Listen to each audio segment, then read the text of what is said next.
یا علی مدد تمام جماعت کو ہماری طرف سے۔ آج کی گفتگو شروع کرنے سے پہلے ایک چھوٹی سی وضاحت کرنی تھی۔ ہمیں پتہ چلا ہے کہ کچھ اور چینلز بھی بن گئے ہیں اسماعیلی ایسنس یا اسی طرح کے ناموں سے، تو بس یہ صاف کرنا تھا کہ ان سے ہمارا کوئی تعلق نہیں ہے۔ ہمارے آفیشیل صرف 3 چینلز ہیں، وہ آپ اسکرین پر دیکھ سکتے ہیں اور ان کے لنکس بھی نیچے ڈسکرپشن میں مل جائیں گے۔ اور اگر آپ نے ابھی تک اسماعیلی ایسنس چینل کو سبسکرائب نہیں کیا ہے تو ضرور کریں تاکہ اسماعیلی عقیدے کی تعلیمات اور حکمت سے مسلسل مستفید ہو سکے۔ چلیں اب آتے ہیں آج کے موضوع پر، ستارہ۔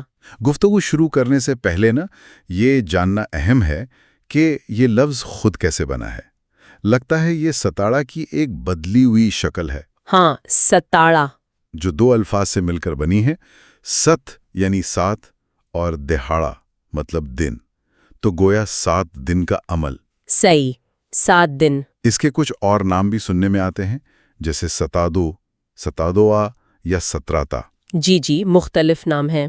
بنیادی طور پر یہ ستارہ یا ستادہ ایک روحانی نظم و ضبط ہے، مطلب ایک طرح کی ریاضت ہے۔ ریاضت، بالکل۔ اہل ایمان اسے رات میں یا دن میں کرتے ہیں۔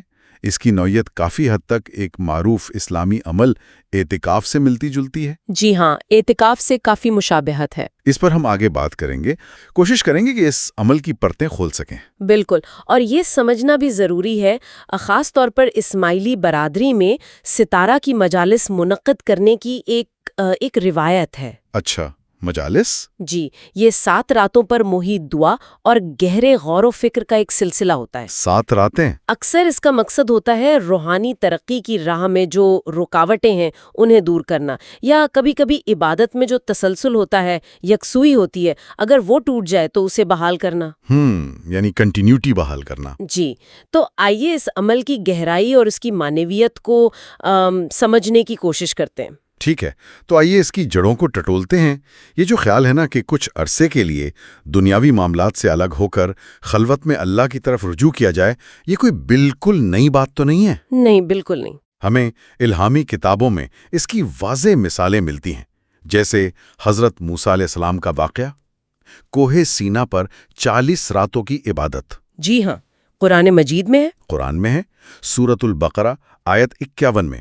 اور جب ہم نے موسیٰ سے 40 رات کا وعدہ کیا، یہ ایک طویل روحانی خلوت کی طرف اشارہ ہے۔ اور یہاں دلچسپ بات یہ ہے کہ صرف قرآن ہی نہیں، یہی واقعہ ہمیں عہد نامہ قدیم یعنی اولڈ ٹیسٹمنٹ میں بھی تفصیل سے ملتا ہے۔ اچھا، اولڈ ٹیسٹمنٹ میں بھی؟ جی ہاں، کتاب خروج باب 24 آیت 18 میں واضح طور پر ذکر ہے، اور موسیٰ بادل کے بیچ میں داخل ہو کر پہاڑ پر چڑھ گیا، اور موسیٰ 40 دن اور 40 رات پہاڑ پر رہا۔ 40 دن اور 40 رات؟ جی، اس سے یہ بات کھل کر سامنے آتی ہے کہ ایک مخصوص مدت کے لیے دنیا سے دنیاوی معاملات سے کنارہ کشی اختیار کر کے مکمل طور پر عبادت میں مشغول ہونا، یہ مختلف الہامی روایات میں ایک مشترکہ اور اہم روحانی عمل رہا ہے۔ یعنی یہ کوئی ایک مذہب تک محدود نہیں؟ بالکل نہیں، یہ ایک یونیورسل پریکٹس لگتی ہے۔ یہ واقعی ایک اہم نقطہ ہے، یعنی یہ عمل مختلف آسمانی مذاہب میں تسلیم شدہ ہے۔ ایک اور مثال جو ذہن میں آتی ہے وہ حضرت زکریا علیہ السلام کی ہے۔ جی، حضرت زکریا۔ قرآن کریم میں ذکر ہے کہ انہوں نے بھی ایک خاص روحانی نظم و ضبط کے طور پر 3 دن کی خاموشی اختیار کی۔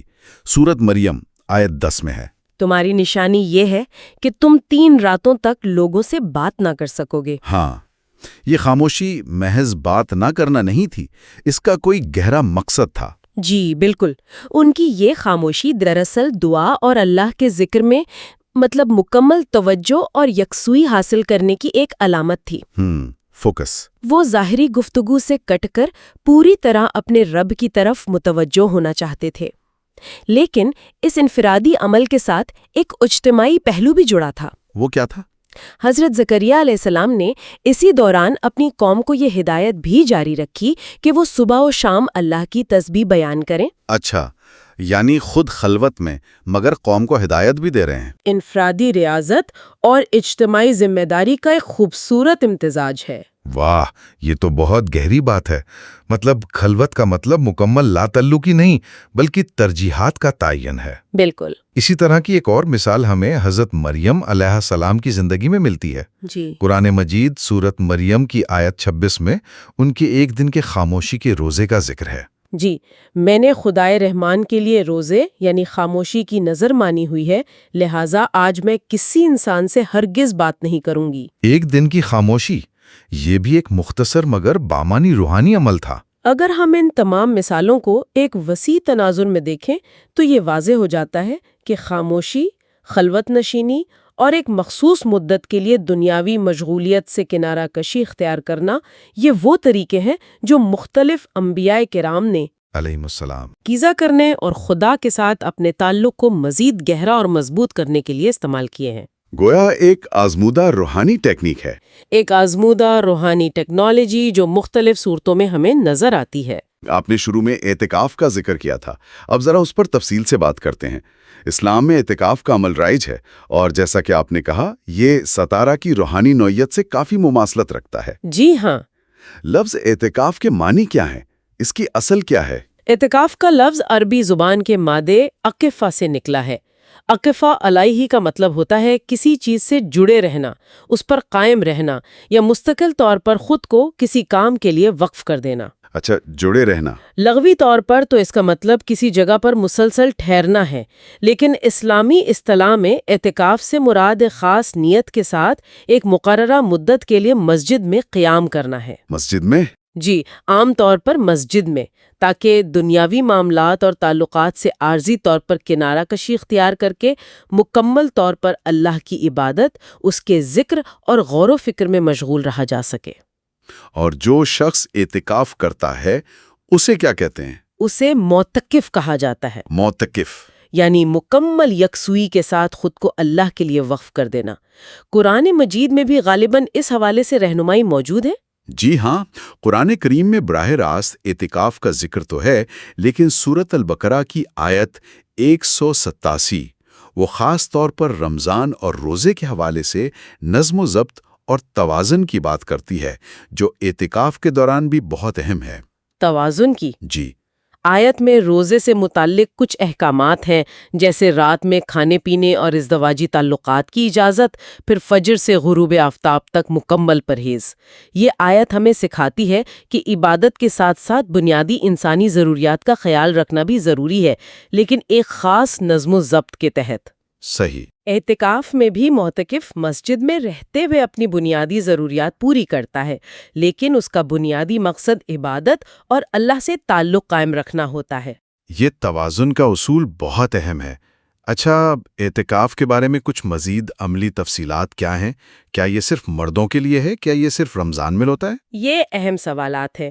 پہلی بات تو یہ کہ صحیح بخاری کی روایت سے واضح ہوتا ہے کہ خواتین کو بھی اعتکاف کرنے کی اجازت ہے۔ اچھا، خواتین بھی کر سکتی ہیں؟ جی، اگرچہ ان کے لیے مسجد کی شرط پر کچھ مختلف آراء ہیں۔ بعض علماء گھر میں مخصوص جگہ پر اعتکاف کی اجازت دیتے ہیں۔ دوسری بات، اعتکاف بنیادی طور پر ایک رضاکارانہ عمل ہے، یعنی نفلی عبادت ہے، یہ فرض نہیں ہے۔ فرض نہیں ہے۔ جی نہیں۔ تیسری بات، اگرچہ رمضان المبارک کے آخری عشرے کا اعتکاف مسنون اور بہت فضیلت والا سمجھا جاتا ہے، لیکن سنن ابو داؤد کے مطابق اعتکاف رمضان کے علاوہ دوسرے دنوں میں بھی کیا جا سکتا ہے۔ یعنی اس میں کافی لچک ہے؟ کیا اس کی کوئی اقسام بھی ہیں؟ جی، فقہ نے عام طور پر اعتکاف کی 3 قسمیں بیان کی ہیں۔ ایک ہے واجب۔ واجب؟ ہاں، یہ وہ اعتکاف ہے جو کسی شخص پر لازم ہو جائے۔ مثلاً اگر اس نے منت مانی ہو کہ اگر میرا فلاں کام ہو گیا تو میں اتنے دن کا اعتکاف کروں گا یا کروں گی۔ اچھا، منت ماننے پر؟ جی۔ دوسرا ہے سنت مؤکدہ اعتکاف۔ یہ وہ ہے جس کی شریعت میں بہت تاکید کی گئی ہے، خاص طور پر رمضان کے آخری 10 دنوں کا اعتکاف۔ نبی کریم صلی اللہ علیہ وآلہ وسلم پابندی سے یہ اعتکاف فرمایا کرتے تھے۔ آخری عشرے کا؟ جی۔ اور تیسرا ہے مستحب یا نفلی اعتکاف۔ یہ وہ اعتکاف ہے جو کسی بھی وقت، چاہے چند گھنٹوں کے لیے ہی کیوں نہ ہو، اضافی روحانی فائدے اور ثواب حاصل کرنے کی نیت سے کیا جائے۔ یعنی کبھی بھی کیا جا سکتا ہے۔ جی، تو آپ نے پوچھا تھا کہ اعتکاف اور ستارہ میں مشترک کیا ہے۔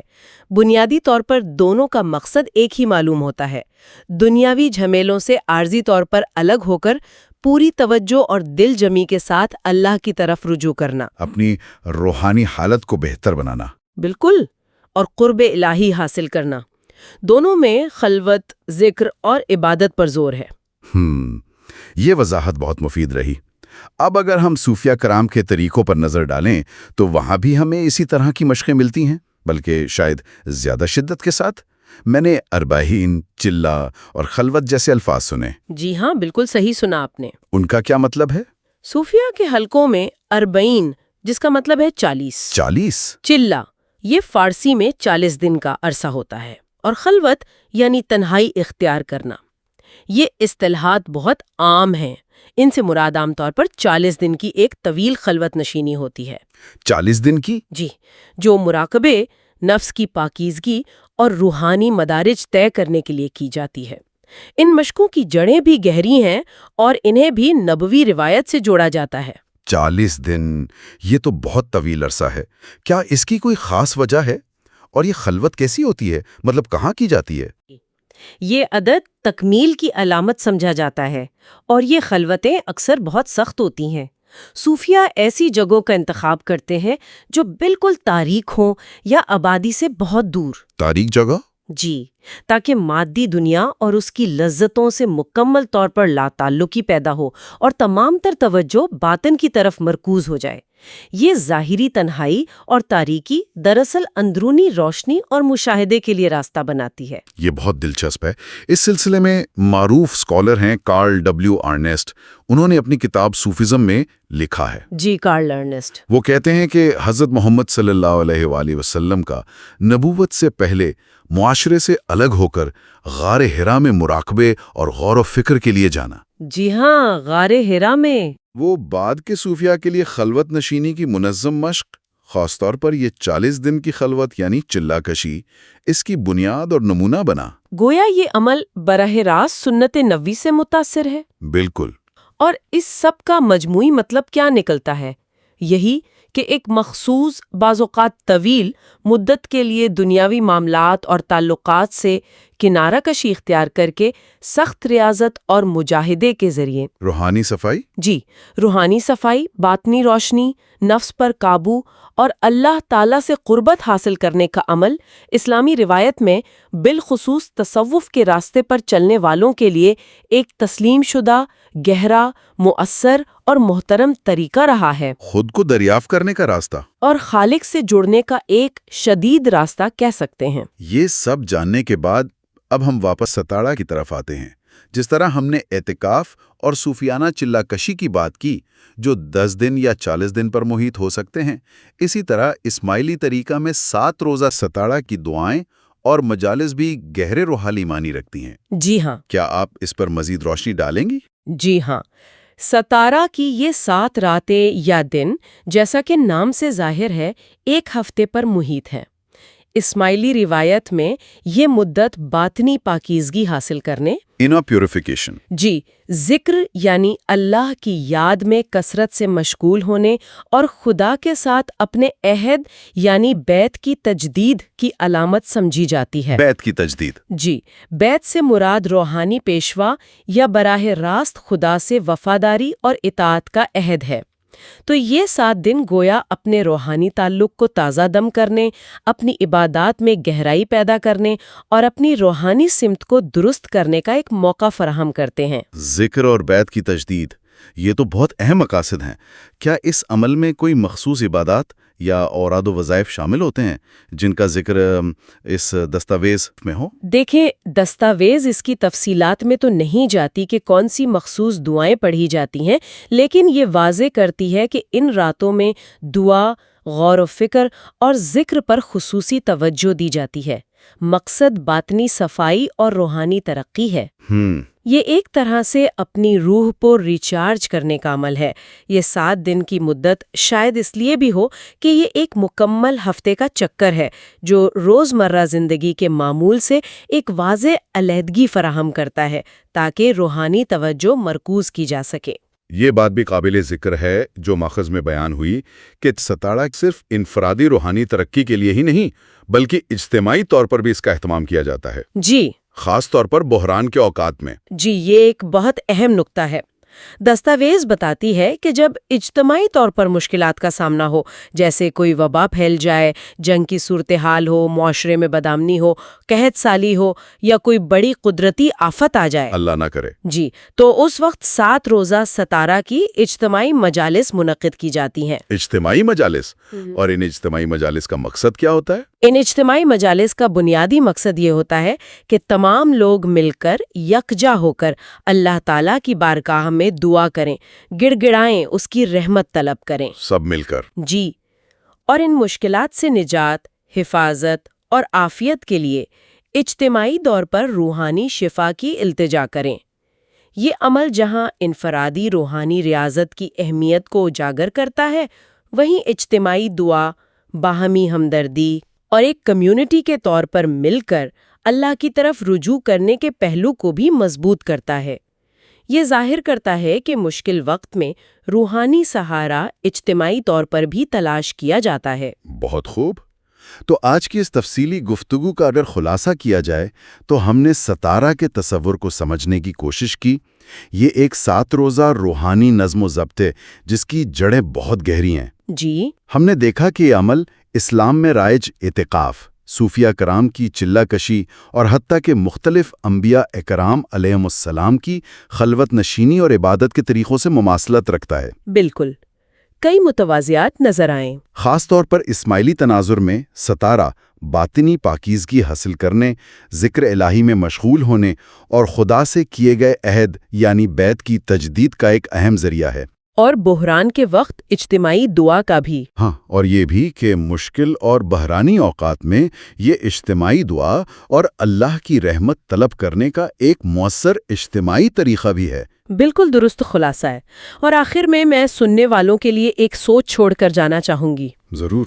ہم نے دیکھا کہ خلوت نشینی، مراقبہ اور ایک مخصوص مدت کے لیے دنیاوی معاملات سے الگ ہو کر روحانی توجہ حاصل کرنے کی یہ مشقیں ہمیں مختلف ثقافتوں اور تقریباً تمام بڑی مذہبی روایات میں کسی نہ کسی شکل میں نظر آتی ہیں۔ جی ہاں، یہ بات تو ہے۔ تو کیا یہ اس بات کی طرف اشارہ نہیں کرتی کہ شاید یہ انسان کی ایک بنیادی، ایک عالمگیر ضرورت ہے؟ کیسی ضرورت؟ دنیا کی بھاگ دوڑ، شور شرابے اور لامتناہا مصروفیات سے کبھی کبھی کچھ وقت نکال کر اپنے اندر جھانکنے، اپنی روح سے جڑنے اور اپنے خالق کے ساتھ اپنے تعلق کو استوار کرنے کی ضرورت۔ اپنے آپ سے اور اپنے رب سے جڑنے کی ضرورت۔ جی، یہ سوال یقیناً قابل غور ہے۔